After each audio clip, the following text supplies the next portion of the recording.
it wasn't, it's fine, trust me. Don't believe.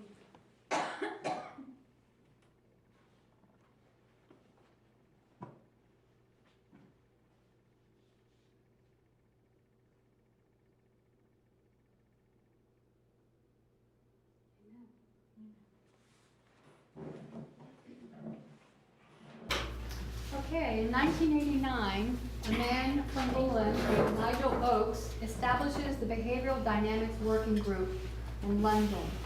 He comes from a background of advertising and television, and the company that he worked for was an advertising agency, and engraved on the floor of their entrance to their building it says, "Nothing is impossible."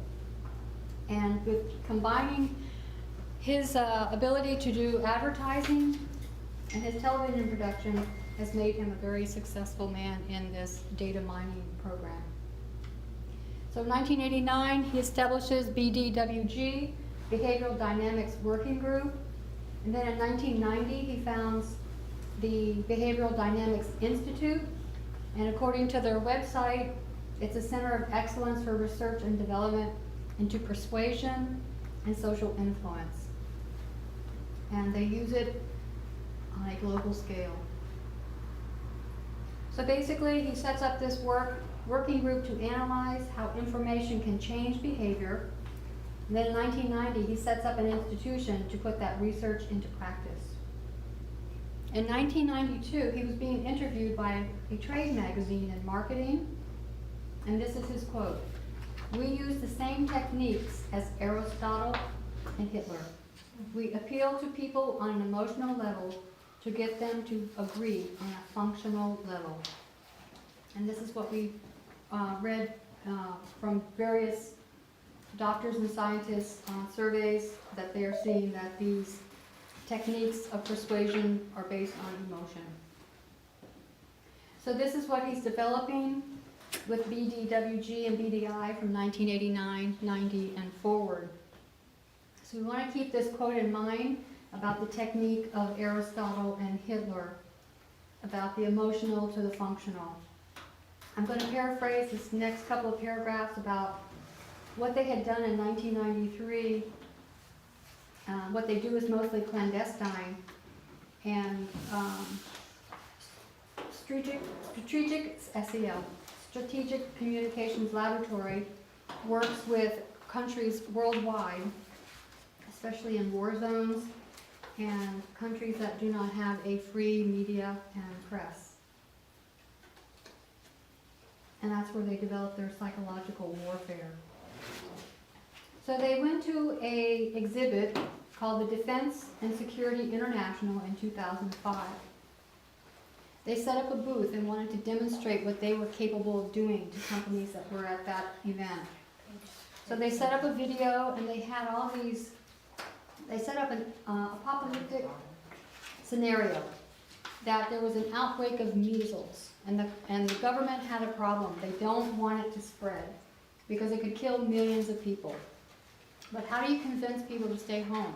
Because they were afraid if they told them that there was a measles outbreak, people would flee the country, taking the measles with them and spreading it even further. And again, now this is a scenario that they make up themselves to show what they are capable of doing. So they would then step in as a shadowy media firm to help orchestrate a sophisticated campaign of mass deception. They would convince the public that an accident at a chemical plant had threatens London. So then they spin the fake story. They convince the people that a toxic cloud is coming to London, and their only safety is to stay home with their windows shut and to wait it out.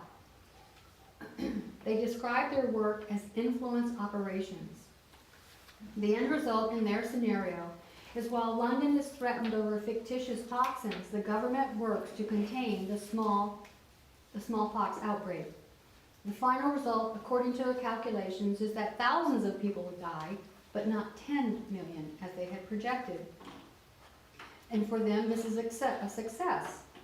Of course, the idea of diluting an entire city is a little bit like propaganda. And this argument was brought to Mark Broughton, the public affairs officer of SCL. He says, if your definition of propaganda is framing communications to do something that is going to save lives, that's fine. But that's not the word I would use for it. He says, is it not worth giving untruth for 48 hours to save X million people's lives? Sometimes the means to the end has to be recognized. Noting what he said, that the involvement of SCL, particularly in countries with a free and open media, could make its campaigns less effective. In other words, if you do not have a free and open media, their methods won't work as well. In 2007, SCL paid $20,000 to a Washington lobbying company to help win a defense contract in the U.S. They were hired and they did surveys in Iran and Yemen. In 2012, SCL faces a change. They entered the U.S. market. And what they do in 2012 is they meet two men. The first man is Christopher Wiley. He later becomes a whistleblower and gives information to the press in 2016. Wiley becomes the director of their operations. He's a pretty amazing guy. He's self-taught. He's put himself through school. He worked with campaigns, election campaigns in Canada as a teenager. And so he's been, I think he dropped out of school and was very much interested in computers, and he's practically what they call him a computer genius. The other man they meet in 2012 is Steve Bannon, and he sees something in SCL that he likes. So from Steve Bannon, then they meet Robert Mercer, who's the billionaire family who funds Bannon and his publications, and they also donate to Donald Trump. So Mercer likes the idea, and he actually gives between $5 and $15 million, donates it or invests it into SCL to create the company Cambridge Analytica.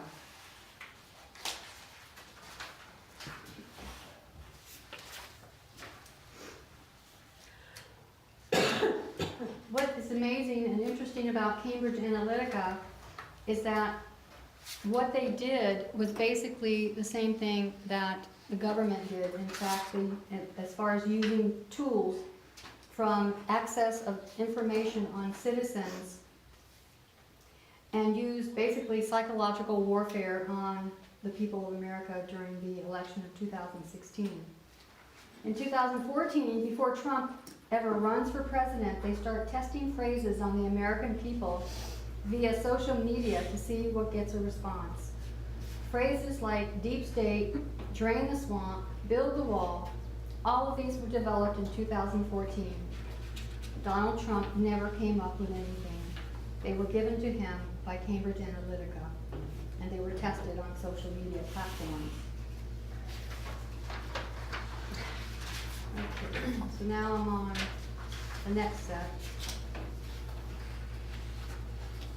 I'm going through, for the sake of time, we're going to go. Did everybody get, I don't have, I'll try and squeeze it on.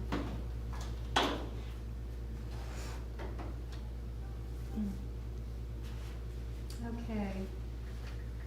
This is a sample of the life cycle of a fake news scandal. I don't know if I can get it all on. You want to flip it over? You want to flip the board? Oh. Oh, well, maybe if I erase the Cambridge Analytica thing. Such a cool picture. Did you already talk about it? Well, it was just a visual. Pardon me? Is that supposed to look like a brain? Yes. Really good. Yeah. Which I thought was very symbolic of what they do. Yeah. Thank you. Okay. So on July 2nd, 2016, someone calling himself FBI Anon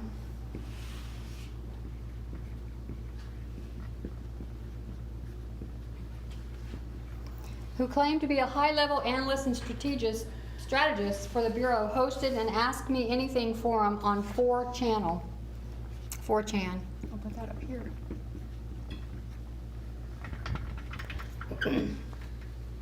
He claimed to be leaking government secrets, a la Edward Snowden, and claims that the Clintons are pedophiles. Fee Rant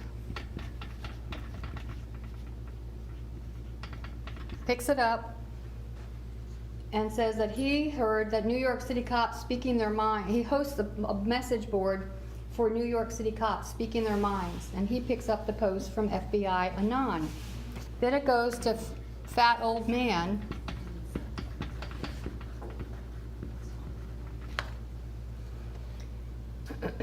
who posted that he had a hot rumor about the FBI investigation. Then someone posted the news to the law enforcement Facebook group. So now it's on Facebook. From Facebook, it goes to a user called Eagle Wings on Twitter, and he posts I'm gonna run out of room. So Twitter, and it's Eagle Wings, which is a right-wing conservative. But Eagle Wings is not a typical political enthusiast who directs research for the Institute for Future's Digital Intelligence Lab. She tweets too often, more than 50,000 times since November 2015. Okay, so now we're in July of 2016. Less than a year, a little more than a year and a half. Too many followers. She has 120,000 followers as 2017. Without a shadow of a doubt, Eagle Wings is a highly automated account and part of a bot network, a centrally controlled group of social media accounts. Is this stuff that's not in the notes? Yeah. Yes. Oh, good. Sorry. Just trying to find my way around. Sorry. So from Eagle Wings, it's picked up on back to Facebook, and I can send you a copy of these notes. To Carmen Katz, who wrote, "My NYPD source says it's much more vile and serious than classified material on Wiener's device. No record of anyone with the name Carmen Katz is in the entire state. It was discovered to be a fake account of a cat lady named Cynthia Campbell. She's a 60-year-old attorney from Missouri. So she's got this fake account going. For a story to gain traction, propagandists place false information on anonymous chat boards, hoping real people will pick it up and add a human touch to acts of digital manipulation. If you want to sow a conspiracy, you need to sow it somewhere. 4chan or Reddit is a perfect vehicle. And then you wait for someone like Katz to take the bait. About 12 hours after Katz shared her story, a Twitter account, so now we're back on Twitter, and it's at David Goldberg, NY. He took a screenshot of her post twice, adding, "I have been hearing the same thing from my NYPD buddies too. The next days will be interesting." David Goldberg, NY, appears to have been like Eagle Wings, a highly automated and part of an organized effort, possibly a bot network to spread disinformation. One of David Goldberg's tweets about the Katz Facebook is here. Yeah. Okay. Down on the bottom. Down at the bottom? Oh, there she is, thank you. He tweets about the Katz Facebook post was retweeted 6,369 times. Is retweeted.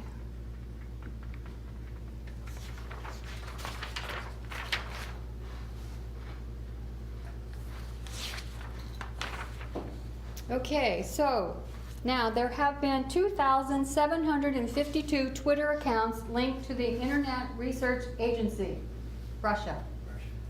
Twitter has yet to make public the handles of an additional 36,746 bot accounts that have characteristics that are used to associate them with an account with Russia.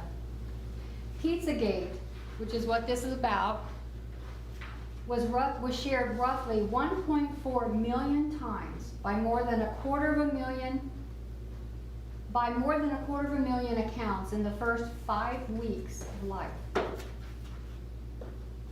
The vast majority of tweeters in our sample, just 10% of all possible hits, posted about the story only a few times.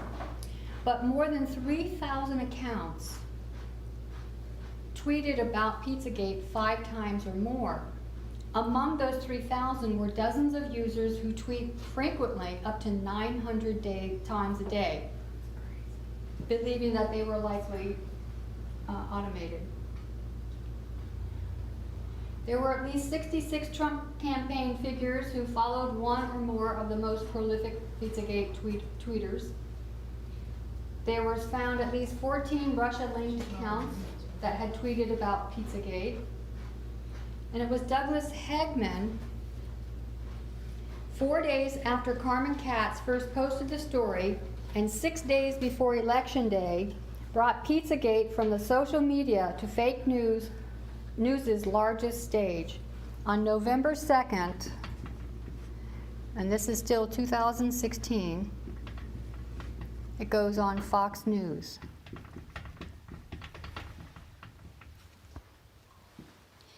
Fox News has 7.7 million visitors to its website every month. On November 4th, Eric Prince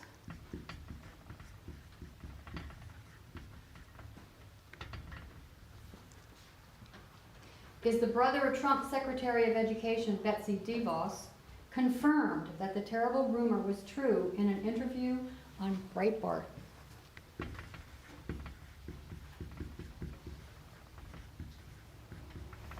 So it's gone from a deep state channel that hardly nobody knows about, and it's working its way through all the social media, and now it's made it into the Fox News, Breitbart. I mean, this is TV, this is the internet. Eric Prince, is known as the founder of a private military company, Blackwater USA, whose mercenaries shot and killed 17 unarmed Iraqi civilians in Baghdad's Nisour Square in 2007. Prince's story, who was on Fox News, on Breitbart, is now picked up by InfoWars.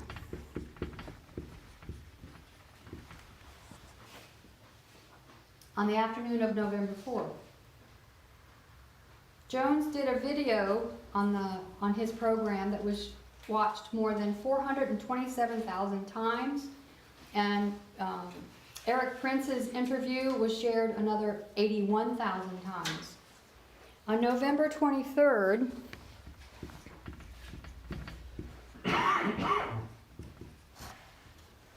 InfoWars posts a video that Pizzagate is real.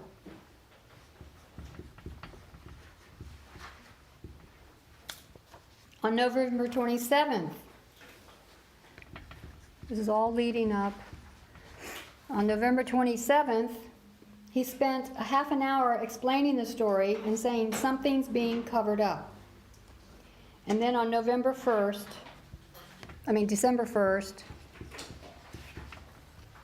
InfoWars states the bigger picture.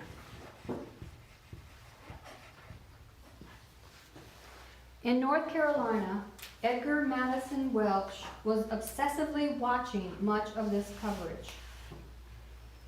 On December 4th, so we go from July 2nd to December 4th, Edgar, armed with an AR-15 semi-automatic rifle, a .38 handgun, and a folding knife, strolled into a restaurant and headed toward the back, where children were playing ping pong. As wait staff went table to table, whispering to customers to get out, Welch maneuvered into the restaurant's kitchen. He opened a lock and found cooking supplies. He whipped open another door and found an employee bringing in fresh pizza dough. Welch did not find any captive children.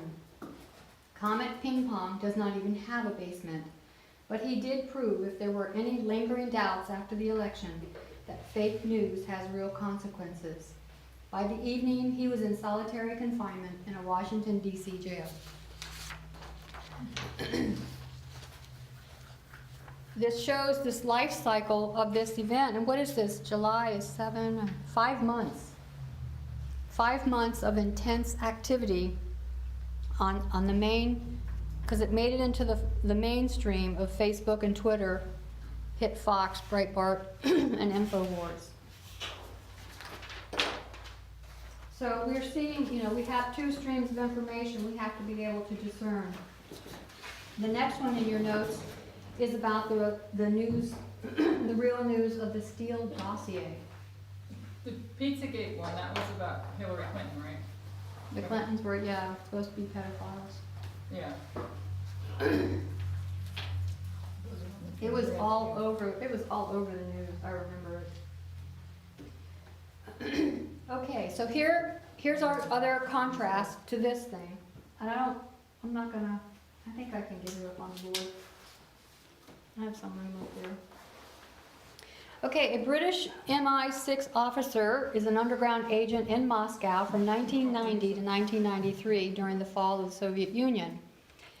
He's in the crowd when Boris Yeltsin climbs up on top of an army tank and condemns the coup that overthrew Gorbachev those 3 days.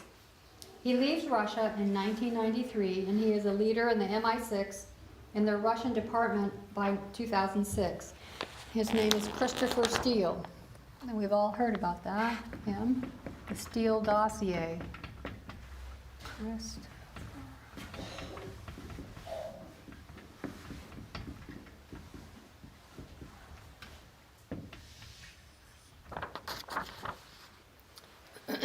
Over the years, he has made contact with the Kremlin.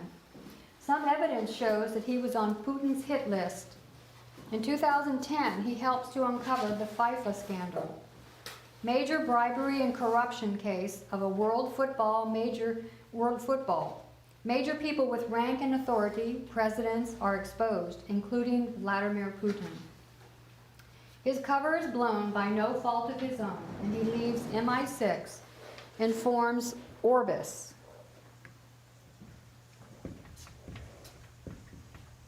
And it's located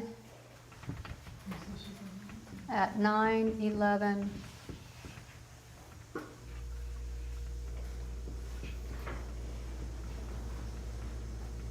and it's in London. So he has Kremlin contacts.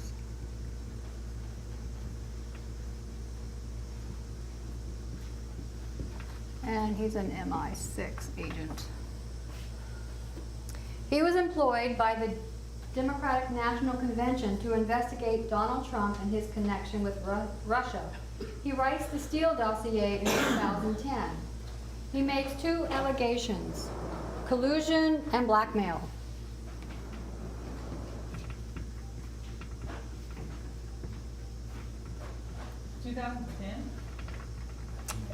He was hired in 2010. I think it was, Is that when you wrote the dossier? That's what he said. 2010. I don't know if that's right now, because that's not, that's, It's the fifth bullet. pardon me? The fifth bullet says the dossier was 2010. Yeah, but I'm wondering if that's correct. Why wouldn't it be? 2010? 10. Because it says he did the investigation. Oh, wait a before minute. It was way before. That far before, 2010, to make allegations It about can be collusion by Trump? 2010 because And the woman in Russia, that was 13, yeah. yeah. Well, do you? Maybe it's 2014. Can somebody, oh, we don't have internet. I have internet. Just, I have internet. But I have my notes pulled up on it. I have internet, I'll try. He wrote it. Isn't it? He wrote the dossier, and then he was trying to find people who would take it for a while. But he makes allegations in it. Of collusion and blackmail. Yeah, but that doesn't say that that happened in 2010. That happened later. Oh. No, it does say it makes allegations, well, if we can find that, I'll try and find it. Thank you. So the FBI and CIA received the Steele dossier, but choose not to release it for fear the material would show bias, and they want it solidly proven first. Steele is frustrated with the U.S. and calls the major heads of internet browsers, Yahoo, Google, and other news medias. It was written from June to December 2016. 2016, okay. 6 could have looked like That makes 0. more sense. Yeah, that does make more sense. Okay, thank you. And the 6 could have looked like a 0. Yeah. Okay. So he's doing this for the DNC, but he actually gives a copy to the FBI and the CIA. But they choose not to release it because they don't want to show bias. And so the FBI, CIA, and Obama sit on it during the last months of the election. Steele is frustrated and he goes to the major heads of internet browsers. He gives them the dossier. He says, it's yours, do what you want. Most are afraid to release it. Only BuzzFeed releases it and goes through so-called, quote, fake news media. So not all media is the same. And we see the difference between these two stories. And it's not about Democrat or Republican. Mueller is a Republican. Comey is a Republican. What's his name? Rosenstein is a Republican. We can admire these men for what they did, especially when it came down here to restrain Bush and the secret directive, the program. But they had a role to play, and they played it prophetically. But it doesn't mean that everything about them is in their life. So we definitely have these two streams of information starting in 2014.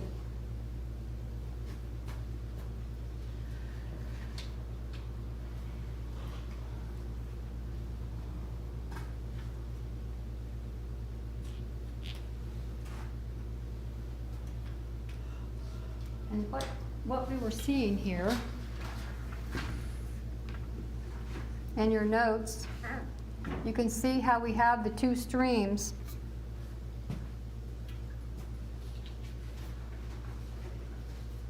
We have collusion, no collusion, deep state, and democratic conspiracy on one side.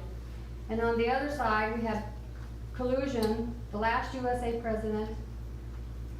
It's 1933 Germany is being repeated and it's compromised. So we have, this is all about how we interpret our news and how we actually verify what is true and what is not true. So this has taught us about Raffia in 2019. Nothing has changed. The warfare is the same, and it's going to be all the way through to the end.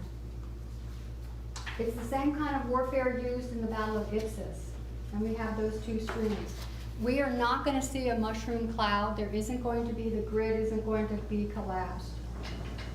Those who didn't believe that Raffia even happened, they have left the movement, and it's a result of their belief in conspiracy theories. The first act of every dictator is to restrain the press. We see Trump doing this already. He has not had a White House press briefing in over 300 days. He repeatedly calls the press fake news, and his supporters strongly agree with him. Facts no longer matter. Even when the truth comes out, it is rejected and put in the box called deep state or conspiracy theories. Are we awake to how scary this warfare is? This is not peace and safety. We have to go to the Levites, the Nephilims, and hope they recognize the true stream. If they're in the other stream of conspiracy theories, they are not going to see it. Thankfully, we have seen for ourselves these two streams of information, but we must be diligent in our understanding of the level of deception, for this is a battle for the mind. Internally, it was around the period of 2016 that people in the movement were saying, we can't listen to men, we have to study for ourselves, that we find out the information our own way. What do we see externally? Nothing is true. It's all fake news. We can't trust them anymore. We have to study for ourselves. So we are told to turn to news sites that offer us the real stories that no one else is willing to tell us. And they are showing up everywhere, and they are the counterfeit. Clearly, our message is not about politics, not about Republican or Democrat, but yes, there is political events in the message. But ultimately, this is about where you drink, the river of life or the river of death. It's that important. And repeatedly, Jesus would say, let no man deceive you. He has given us the reform lines that are backed up by rules and principles with a methodology that can stand the coming storms. And in them is truth. And in them we hear his voice say, walk ye this way. New mode of warfare, there is nothing new under the sun. So what do we mean? It doesn't mean something that has never been seen before. Psychological warfare and information warfare have been around since its first use in heaven. We can see that new mode of warfare is just its ultimate development. And our line clearly shows how information has developed over the last 30 or 40 years. And it's at a lightning speed. We can't even keep up with the technology. It's reached its pinnacle of what the mode of warfare can become. When you think of elephants, they had been riding pretty large horses from early on. So when you face an elephant in the battle, it's just a bigger horse. When you face an atomic bomb, it's just an advanced Molotov cocktail taken to its ultimate form. That's just something for us to consider. So we have here the lines upon lines showing the internal and the external between 2012 and 2014. Here we have a message from England. It enters the USA in 2012. Ezra 7:9 and the work of enemies in 2013. And in 2014, Ezra 7 goes public. But this message is rejected by leadership. Externally, we have a message from England, a company from England, SCL. They enter the USA. In 2013, Snowden is the work of the enemies, and Cambridge Analytica is formed in 2013. And in 2014, Cambridge Analytica does its work. And between this period here, it's rejected by leadership. Obama rejects the Patriot Act. So what we have traced is the same theme developing from 1989 even back to 1969, pulling the same thread regarding information.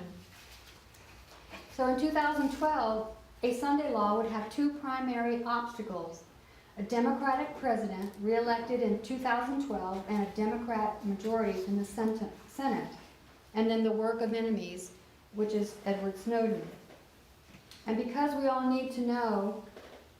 we need to know is actually found in the increase of knowledge back in 1989, that's where we go back to try and understand the external events of 2012. So 1989, Nigel Oakes develops his working group, he makes his institute, and then, where did I put him? He creates SCL and develops that into a company that actually takes all those previous two together and puts them into operation through other countries. So this has become, according to his own account, the leading international center of excellence for research and development into persuasion and social influence. It sounds so friendly. It sounds nice. Persuasion. I mean, it's social influence. How we know? But it's really like a Sinister. It is. It's like a wolf in sheep's clothing. Shotgun. Okay. It is the only academic organization in the world whose understanding of the psychology of persuasion has been successfully applied on a global scale. Once again, I want to repeat this quote from Nigel Oakes because it's just very revealing. He made a quote to a trade magazine called Marketing. He said, "We use the same techniques as Aristotle and Hitler. We appeal to people on an emotional level to get them to agree on a functional level." When you wrap your mind around that and then watch the news, you will see those same techniques being carried out by other people. In 1993, after BDI, he sets up Strategic Communications Laboratories. After initial commercial success with commercial advertising, they expand into military and political arenas. They basically become mercenaries because they'll be hired by the highest bidder. And it became known for its involvement in military disinformation campaigns, to social media branding and voter targeting.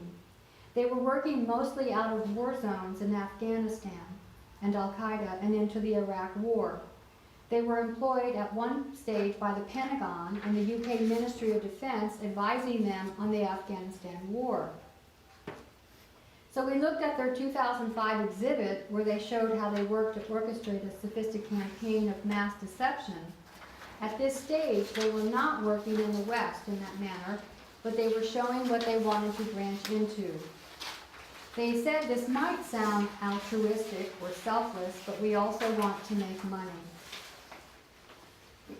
So he's doing all this work, Nigel Oakes, from 1993 to 2012 when they entered the U.S. market. After the 2012 election, Alexander Nix, the CEO, found an American marketplace far more receptive to his own entreaties. The overseas work in conflict zones amounted to a promising calling card, a new comparative advantage over entrenched American political firms. He said, "This is really trying to use psychology to understand why hostile audiences do what they do, and to use this methodology to deconstruct that behavior, and then use communication to try and change attitudes and ultimately behavior." I think that's a very succinct definition and explanation of what they do. And even they themselves have methodology. 45 thinking. That's why we can't change their minds, because it's based on emotion. And emotion is connected to your who you are. Yeah. So if you attack that which they're emotionally attached to, they think you're attacking them. Exactly. And then they have a victim complex attitude. They're trying to take away my rights, Right. my Christian rights. The Republicans have been left behind, Nix later said. By the time Romney lost in 2012, there was a vacuum. So that was our commercial opportunity. In 2013, we've seen two people enter the SCL scene, Christopher Wiley and Steve Bannon. So Wiley, as I told you earlier, has gone through and put himself through classes to learn more and more about computers and coding. He worked in various campaigns in England and Canada. He was hired by Nix at SCL and became a data scientist and their director of research. Steve Bannon, very interesting man. He has a particular political theory. It's not his own. It was taken from a book, and it's a message that he promulgates is that we are currently living in the fourth great turning in American history. He believes the first was the American Revolution, the second, the American Civil War, the third, the Depression of World War II, and the fourth is now, the very period we're living in. For a peek into his personality, he has said, "I would rather reign in hell than serve in heaven." He became President Trump's chief political strategist, and once he proudly declared, "I am Leninist."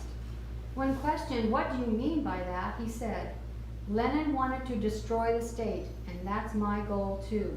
I want to bring everything crashing down and destroy all of today's establishment.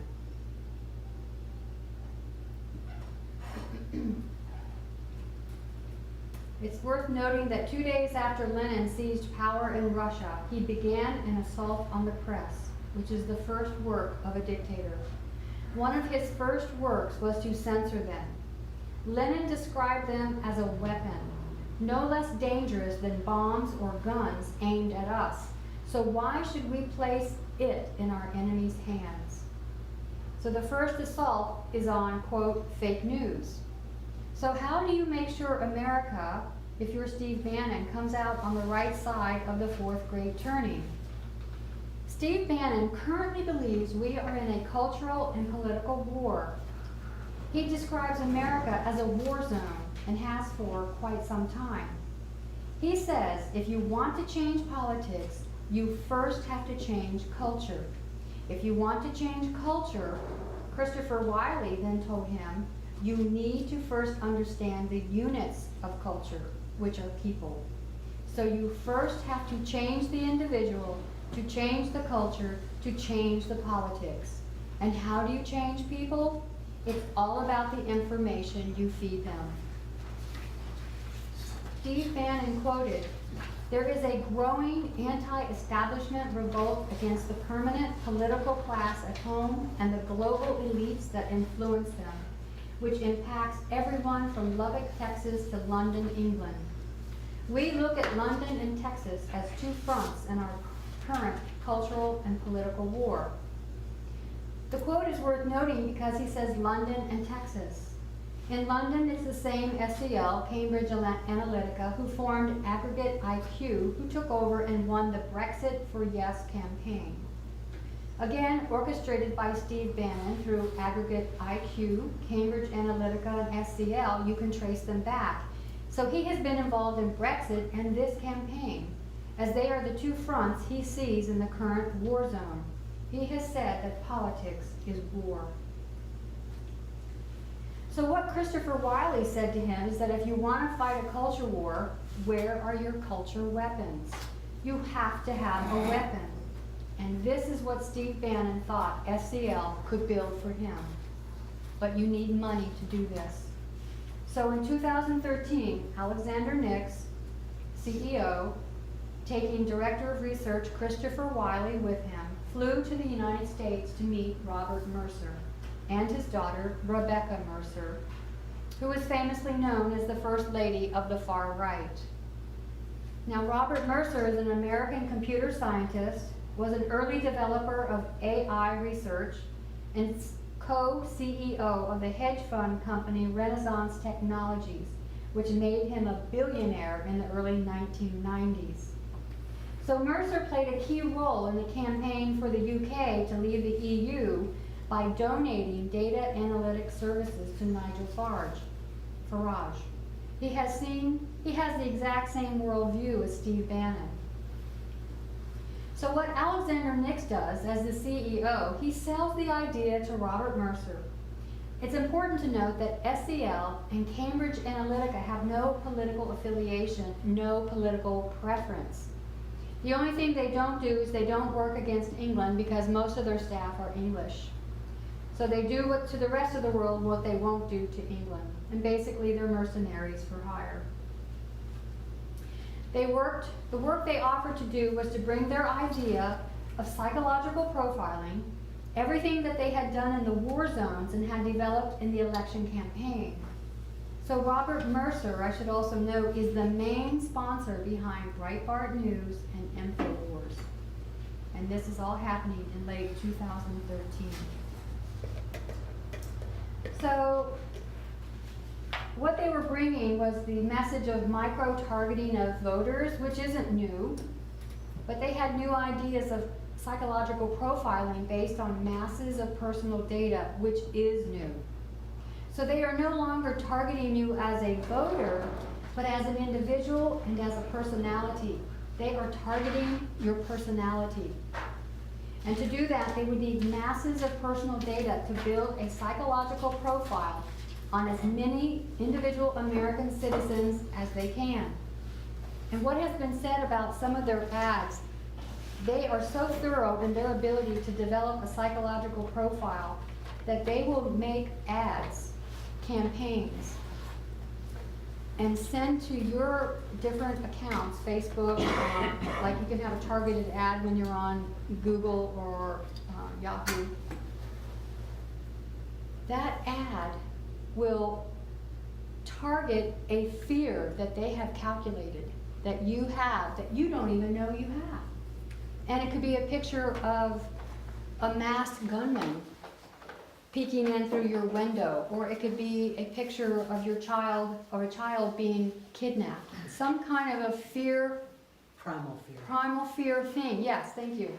And it elicits a reaction in you, and it gets into your mind, and it has an effect. So Mercer liked what SCL had, and he invested $15 million to form the company Cambridge Analytica, with the provision that it must be overseen by Steve Bannon. Steve Bannon quickly becomes the vice president of Cambridge Analytica, and everything is now done under his watch.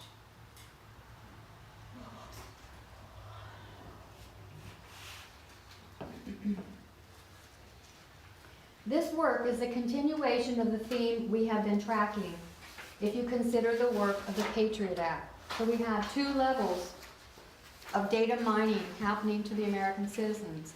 One on the government level and one on a business level. And most people don't even have any idea that it's happening. The only difference being is that in this history it has one peculiar characteristic, and it doesn't come from the government. So like I said, yes, we have commercial surveillance and then government surveillance. So to understand what they did in 2014, Christopher Wiley was their director of research. He then became the first of a few whistleblowers who have come forward. I think it's in 2016. Alexander Nix, the CEO and the face of the company, is considered a digital celebrity. If there's anything you want to watch about him, look up 2016 on YouTube. He is considered the online marketing rock star festival, where the heads of hundreds of marketing companies meet together. In 2017, he was the headline act.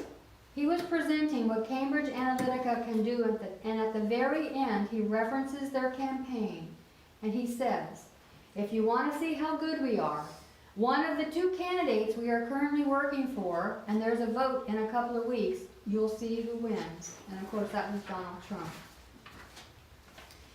In 2014, a man named Alexander Kogan developed an app that allowed Cambridge Analytica to collect the personal details of 80 million Facebook users. So if you consider what is happening under the Patriot Act, it's the extraction of personal data against your will and against your knowledge. What 2014 had for us under Cambridge Analytica was personal data extracted without your will, your permission, or knowledge. So Kogan develops this app. It allows them to collect the data of all these millions of Facebook users. When the story comes out, Wiley's a little cautious because he wasn't sure of the exact number. He said 57 million, but later research showed it was 80 million. They gathered everything on Facebook that you liked, your private messages, your status update, everything. This data was then passed on to Cambridge Analytica, and the whole operation cost about $1 million. According to Christopher Wiley, they used this to create computer algorithms. And what they would do, having all these data points on a specific individual, they would pass it through algorithms to create a personality profile that broke down the mental and emotional vulnerabilities of these people. They don't want to find out what foods you like, what movies. It's your vulnerabilities. Where are your weaknesses? He said this was a method conducive to Steve Bannon's overall objective, which was a culture war. Quoting Christopher Wiley, "This is an information war. Social media is a battleground and you are the target. Your coworkers only see one side of you. Your family only sees one side of you. But a computer sees all sides of you." Cambridge Analytica is quite boastful, and before they were caught, they made claims of themselves that are difficult to believe, but they are true. One of the things they claimed, and they boasted of having 4,000 to 5,000 data points on 126 million Americans. Examples of data points would be things as what kind of car you drive, your home address, your age, food, what church you attend, your message, your tweets. They can buy that data if you have the right connections, fairly easy, especially if you don't mind using less than legal means. They had not only data scientists and psychologists working for them, but strategists, creative designers, videographers, photographers, etc., photographers. So they would find the personal weakness of a person and going by your 4,000 to 5,000 data points, pass it through an algorithm, find my deepest fears, and according to Alexander Nix, fears I don't know I even have, then they would create an ad that would target the emotional vulnerability. Then it would be sent out to my Facebook profile through the mail and any other means of access. This is not being done to a large group of the population. They are doing this in some cases individual by individual. So they would find out what kind of message you are susceptible to, including the topic, the tone, the content, how it's framed, what colors they should use, and its psychological effect. It had to be fear-based, values-based. And then they would calculate other things, such as how many times do you need to see this message in a slightly different way to touch you with that message and to change your thinking even just a little bit. Channel 4 News out of England started investigating this as an undercover investigation for about 4 months. They pretended to be, what they pretended to be was a foreign client wanting help in an upcoming election in Nigeria. He wanted to employ Cambridge Analytica to run his campaign. They wore secret cameras and met with Mark Turnbull and Alexander Nix. Mark Turnbull says, "The two fundamental human drivers when it comes to taking information on board effectively are hopes and fears.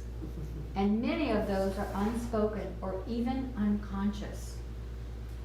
You didn't know that was a fear until you saw something that just evoked that reaction from you. And our job is to get it.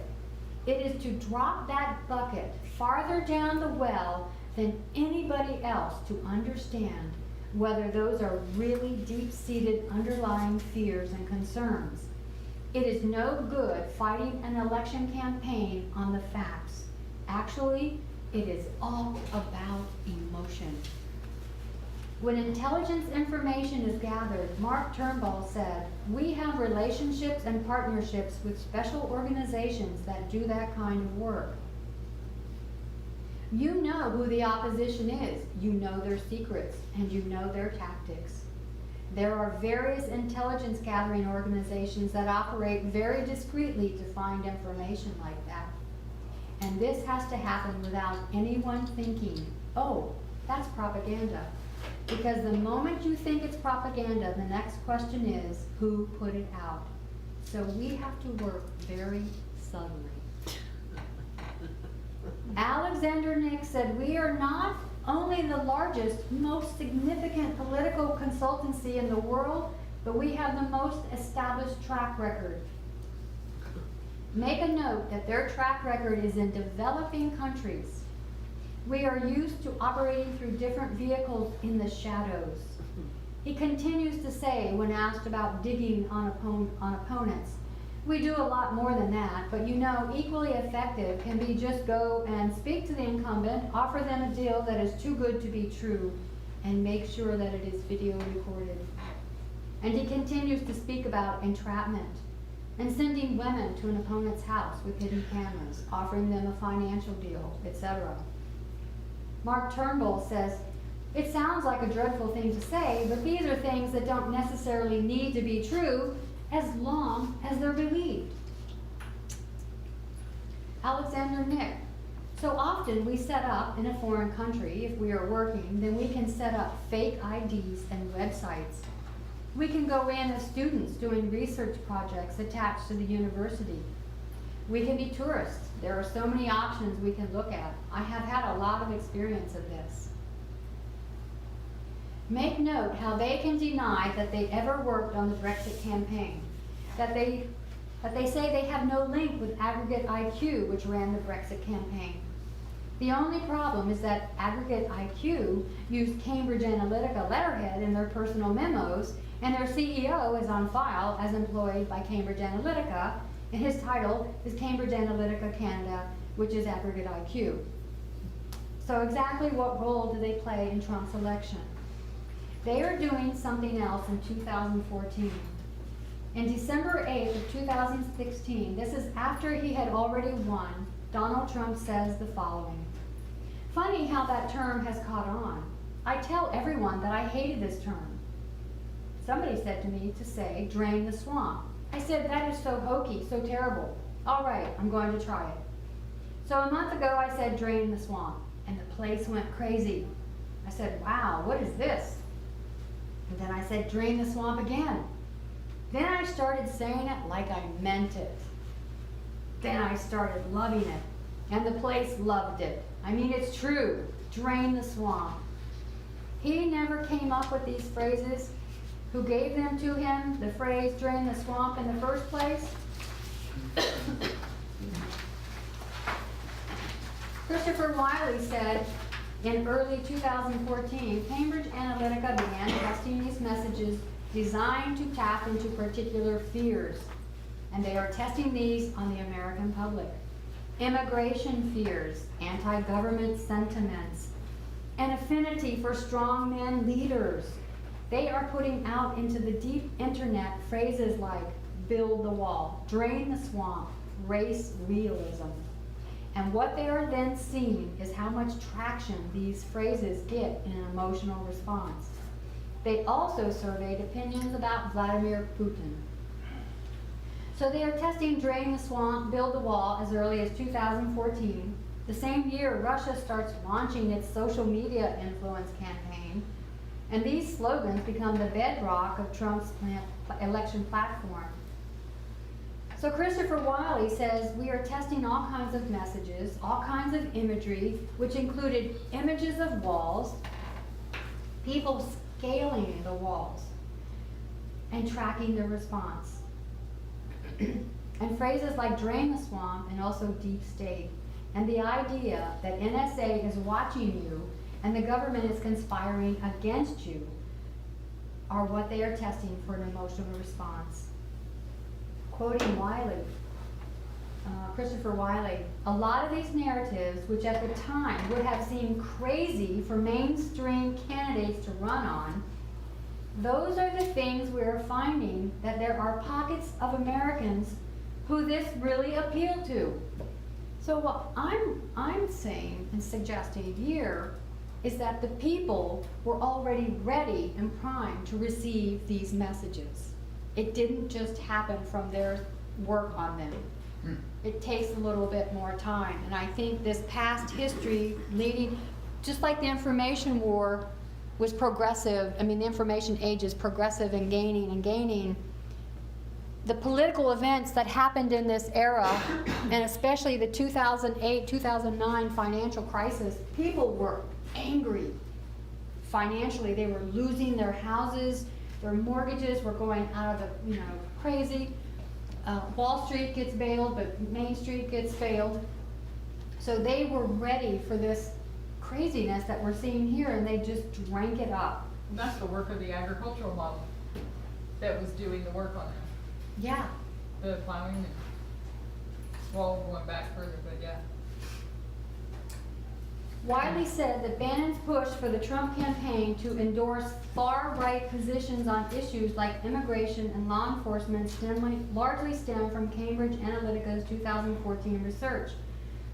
So you can see that Trump is actually a person who is aware of the environment, the situation and the mindset of this country,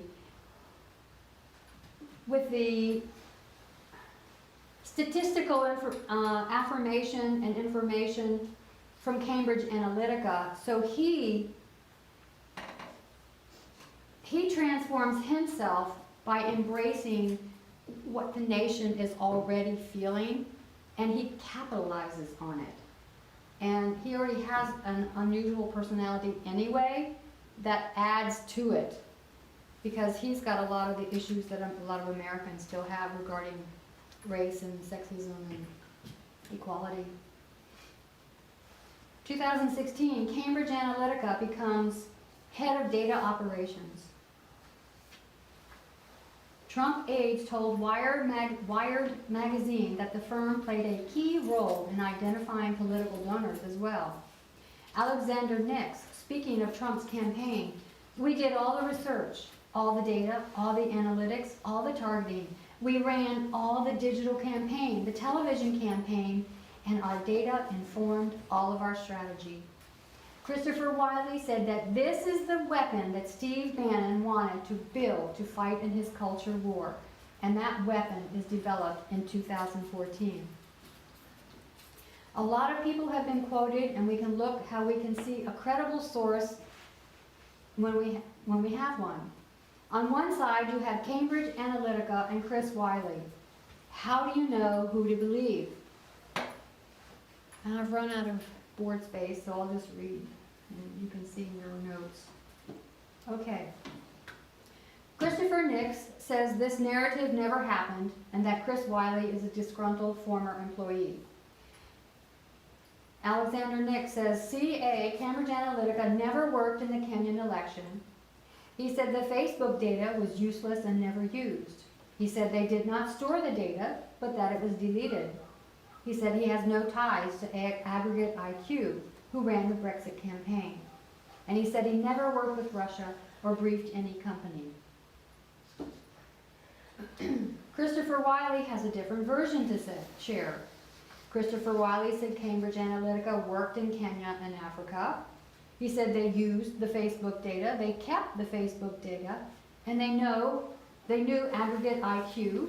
Russia was listed as a foreign client, and Luke Oil received insider information from Cambridge Analytica.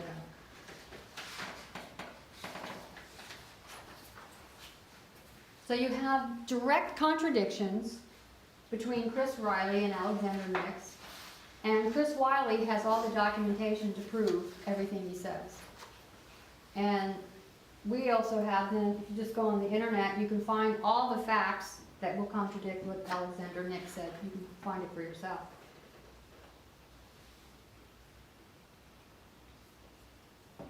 Because they like to brag. And so here are the facts. It was found out that Mark Turnbull, managing director of CA on tape, said the Kenyatta campaign in Kenya, which we ran in 2017 for Kenyatta. Okay, so there it is. They worked in heaven. An email from Alexander Kogan to Alexander Nix surfaced in the investigation that followed in September of 2014. They were able to forge ahead with the Facebook harvesting model and are working with the data in many different ways. Oh, we didn't use the Facebook data. Christopher Wiley also makes a strong argument that their entire company of Cambridge Analytica is formed on algorithms from that Facebook data. So even if it was deleted, it is still built into their company, and he has papers and files to show it was kept. Aggregate IQ, set up in 2013, said they're 100% Canadian and have never had a contact with Cambridge Analytica and are not the de facto Canadian branch of Cambridge Analytica or SCL. And as we've said, there's documents showing that Aggregate IQ has Cambridge Analytica's logo on their letterhead. Alexander Nix says we do not have any relationship with Russia or any Russian individuals. A set of slides developed by Cambridge Analytica showing election tactics in Africa have been seen that they were prepared to give a demonstration given to Luke Oil. A client map on SEL on their website has Russia highlighted as a client. So we're not suggesting that Russia had anything to do with this, but I'm just showing you that one side is lying and the other side is telling the truth. So when he goes on to further things that may not be so easy to prove yet at the very best, you know you have a reliable source. Christopher Wiley also appears in the different videos, documentaries I've seen with his testimony. Seems to be very sincere and regrets his part that he played. So what we see is the development of information warfare. We have the ARPANET in 1969, the FISA Act of 1978, which is established in 1979 into full working operation. The Smith versus Maryland wiretapping, unwarranted wireless phone record tapping, where the Smith loses. 1989, World Wide Web is invented. 1990, the first browser, and then Oaks, the BDI. One thing I did discover that in 1990 there were 313,000 computers on the internet. In 1996 there were 10 million computers on the internet. And by 2016, 26.6 billion devices. Not just computers, but devices, because we have tablets, phones, computers, all that stuff. So in 91, the release of the browser for the internet. 1993, the Gore Information Bill. The Gore Bill is the Information Superhighway. By the way, this term has gone back as far as the 1960s and 70s. And it turns out that Al Gore was a true internet geek, computer geek when he was a kid, teenager. And he has been one of the few elected officials that saw what the internet could do. And it seemed, he saw it for good, but we can see what happened to it out of control. 1996, Moonlight Maze, the first cyber attack by Russia. 2011, the Patriot Act. And before the Patriot Act is the secret operation, the program. 2004, we see a restraint on the executive branch and on the Patriot Act and the program. 2012, SCL enters the USA. 2013, the work of enemies. Snowden leaks all the information. Cambridge Analytica is formed.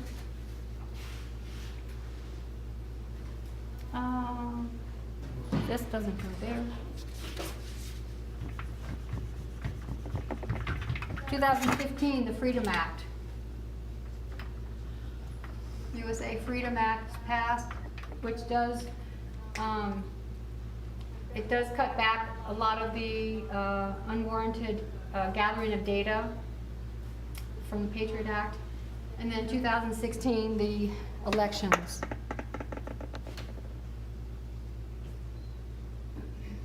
So the Freedom Act is basically the Patriot Act 2.0. It has made the FISA court less secretive, and the attorney is now allowed in the proceedings.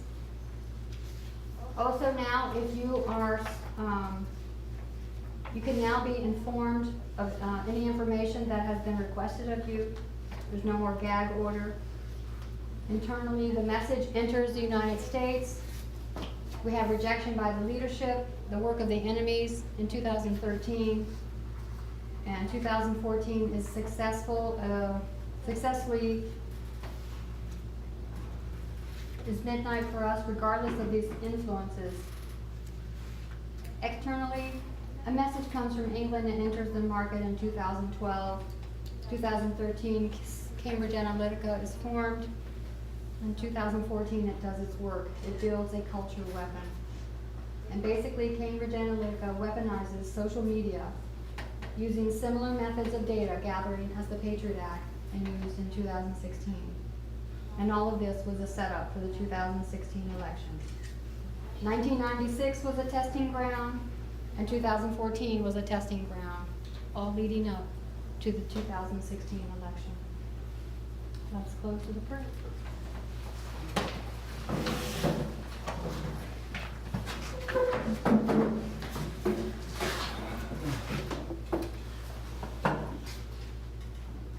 Heavenly Father, we thank you so much for your goodness and mercy.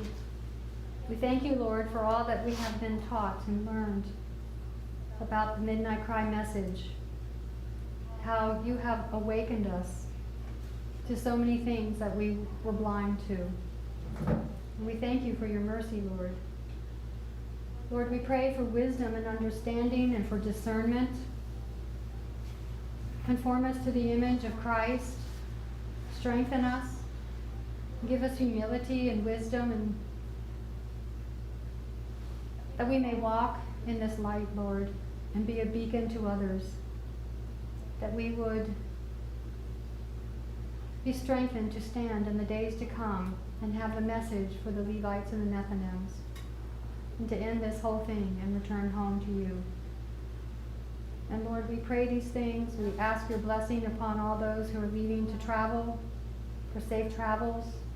We thank you for the blessing of fellowship, for the Sabbath day. And we praise you for your name. And for Jesus Christ, your Son, we pray in his name.